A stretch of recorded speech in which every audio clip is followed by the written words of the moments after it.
국가 애도 기간이 이제 종료가 되면서 그야말로 이제 책임 논쟁이 불이 붙었습니다. 과연 누가 책임져야 되냐를 밝히는 과정에서도 수사로 밝혀야 된다. 국정조사를 해야 된다. 아니, 국정조사가 수사에 방해가 된다는 얘기가 지금 일단 여당 쪽에서 얘기하는 건데 방해가 됩니까 이게? 책임의 소재와 이런 것들을 명확하게 밝히는 게 목표죠. 네. 그래야만이 이 억울한 죽음을 당한 그 희생당한 분들에게도 우리가 할 수 있는 최선을 보여주는 건데 수사보다도 저는 이 문제는 아까 계속 우리가 국가 애도 기간이라고 정했다라고 하면 이거는 어떤 수사도 차원이 달라야 된다고 저는 생각을 하거든요. 그래서 이거는 국정조사로 가는 게 옳다. 국회 차원에서. 요게 이제 초등학교 6학년 수준에서 딱 맞는 게 제가 어릴 때 배웠던 게 삼권 분립이라는 걸 배웠습니다. 네. 지금 책임 있는 곳은 행정부지 않습니까? 그렇죠. 입법, 사법, 행정이라면 행정부에 문제가 있는 건 당연히 입법부에서 견제와 균형의 원리에 맞추어서 조사를 해야 되는 게 맞다.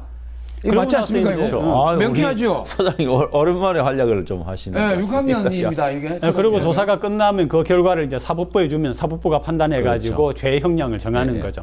잘하셨어요. 잘하셨습니다. 네. 그리고 저는 뭐 야당이 주도하는 국정조사를 하더라도 생각을 해보면 이 사안이 대단히 중대하다 그러면은 야당이 가장 밝히고 싶을 거예요.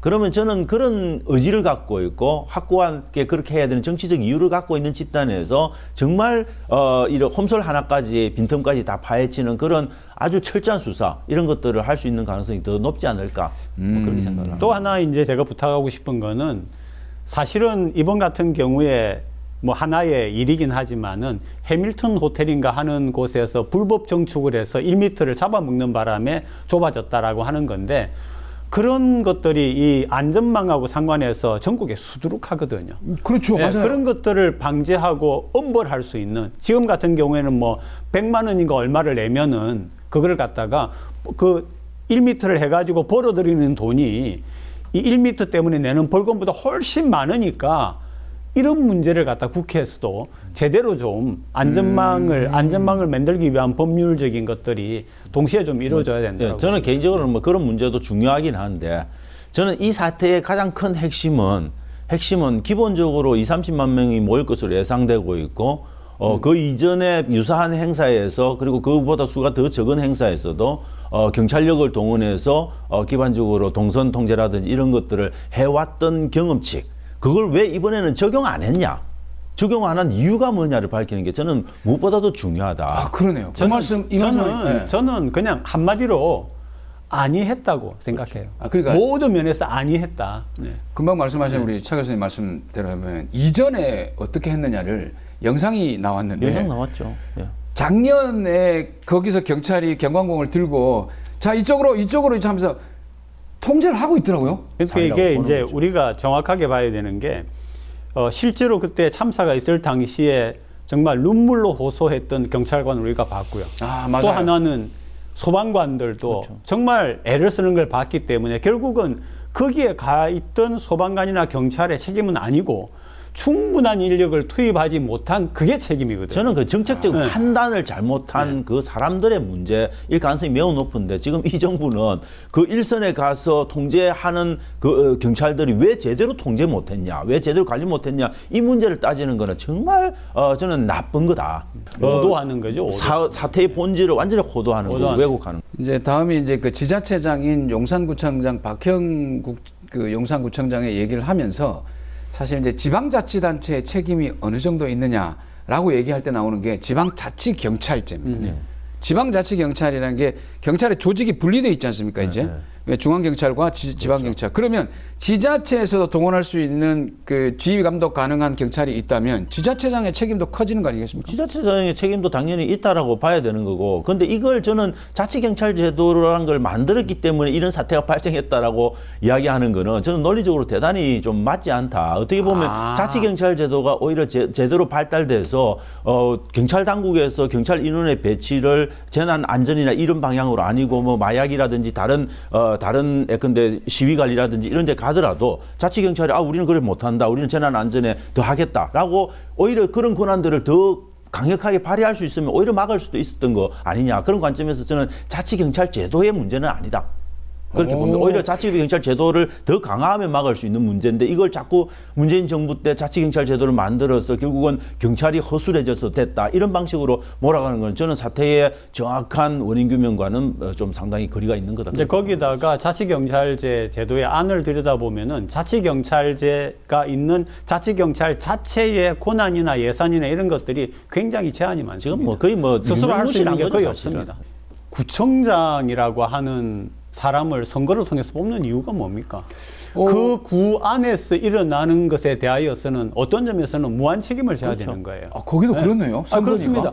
구민에 대하여서는 자기가 무한 책임을 져야 되는 거죠. 그 지역에 대하여서는 무한 책임을 져야 되는 거죠. 맞습니다. 그런 점에서 전혀 그 발언이 옳지 않다고 생각을 하고 자치경찰은 니들이 있으면서 왜 그랬느냐가 아니라 자치경찰이 이게 제대로 운영되지 못한 문제점이 뭔가를 이번에 점검을 해가지고 자치경찰의 독립성과 권한을 갖다가 확보를 해주는 게 필요합니다. 그리고 구청하고 더 유기적인 그런 관계를 갖도록 제도 보완이 필요하죠. 야, 저는 자치경찰제라는 이런 새로운 제도 때문에 지휘 통제가 이원화됐다라고 걱정을 했는데 그게 아니라 오히려 자치경찰제가 더 강화됐으면 막을 수 있을 수도 있는 그런 상황이었다. 명백하게 그렇다고 이야기하기는 쉽지는 않은데 아마도 그럴 가능성이 더 많지 않았을까. 그런데 지금은 사실 용산 경찰서라고 하는 그 안에서 자치경찰 행위를 하겠지만 그 위에 서울경찰청도 있고 또 그 위에 경찰청도 있고 그 위에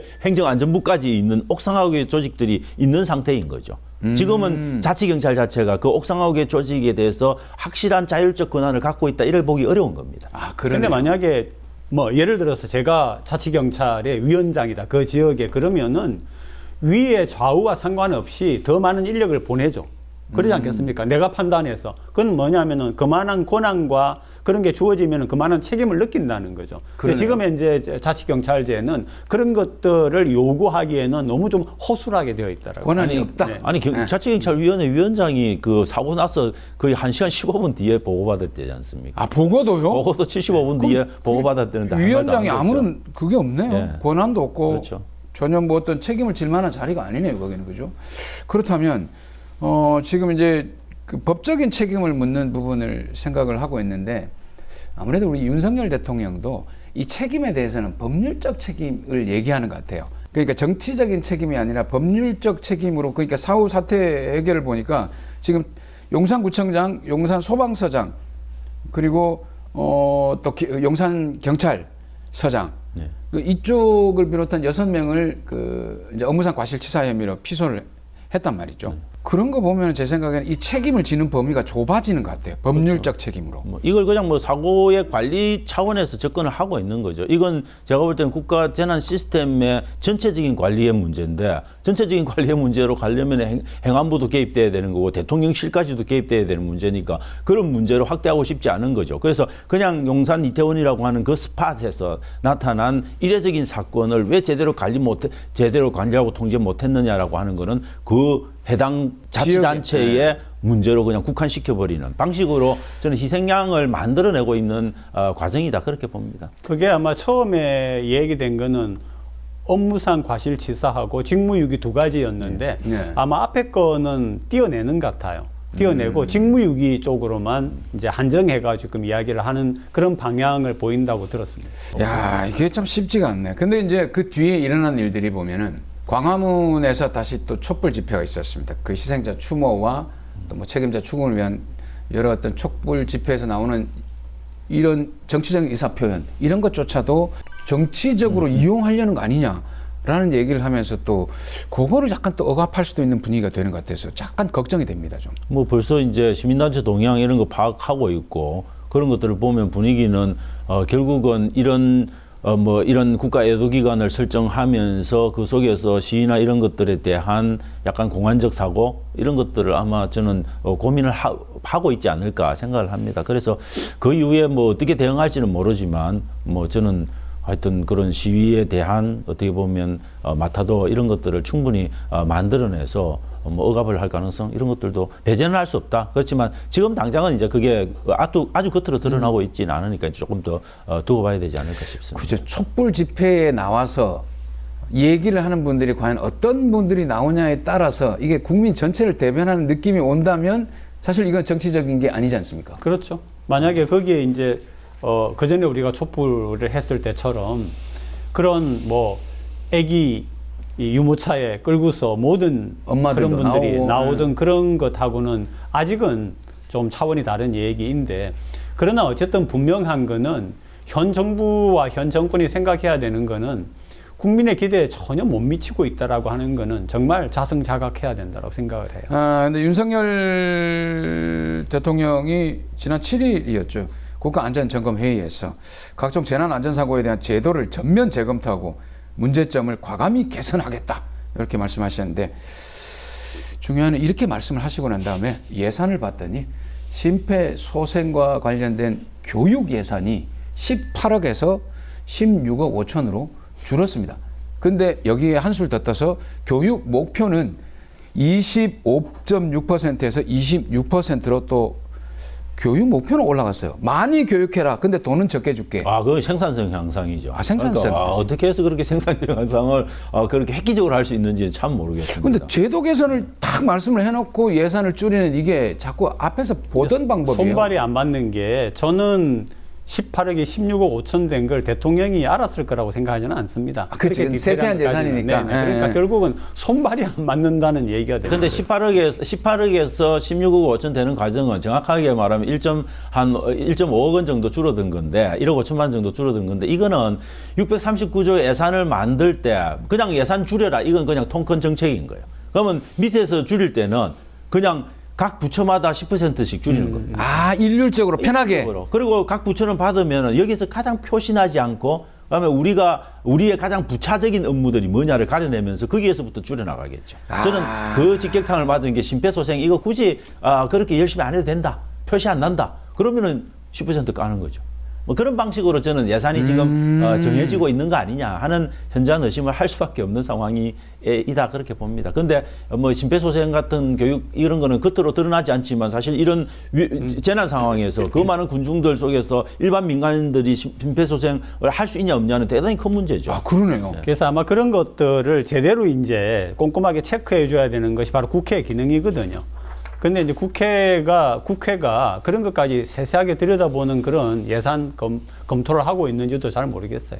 그런 부분이 윤석열 대통령이 처음에 얘기를 했던 어떤 정치적인 아젠다를 가지고 얘기를 했으면 예산이 그에 맞게 짜질 텐데, 사실은 뭔가가 생길 때마다 아젠다를 발표를 하다 보니까 예전에 발표했던 아젠다에 맞춰서 예산을 다 만들어 놨는데 갑자기 정치적 아젠다가 바뀌니까 예산이 올린 예산은 그게 아닌데 이렇게 돼버린 게 아닌가 하는 생각도 좀 들거든요. 예. 그리고 또 안전이라는 거는 사고가 나지 않았을 때는 다 돈 낭비 같아 보입니다. 근데 사고가 나면 필요했던 예산이. 그렇죠. 그래서 그런 부분도 우리가 좀 국민들도 좀 그런 부분을 충분히 알고 있어야 왜 그런 데다 돈 낭비하냐고 이런 얘기는 안 하지 않겠냐. 그것도 저희들이 다뤘던 원전 문제하고 똑같은 거죠. 눈에 사고- 보이지 않는 위험은 위험이 아닌 걸로 자꾸 인식하는 경향들이 있는 거죠. 그러니까 근데 터지고 나면 왜 안 실제로 했어 그게 이렇게. 더 큰 위험인 거죠. 그게 좀 안타깝습니다.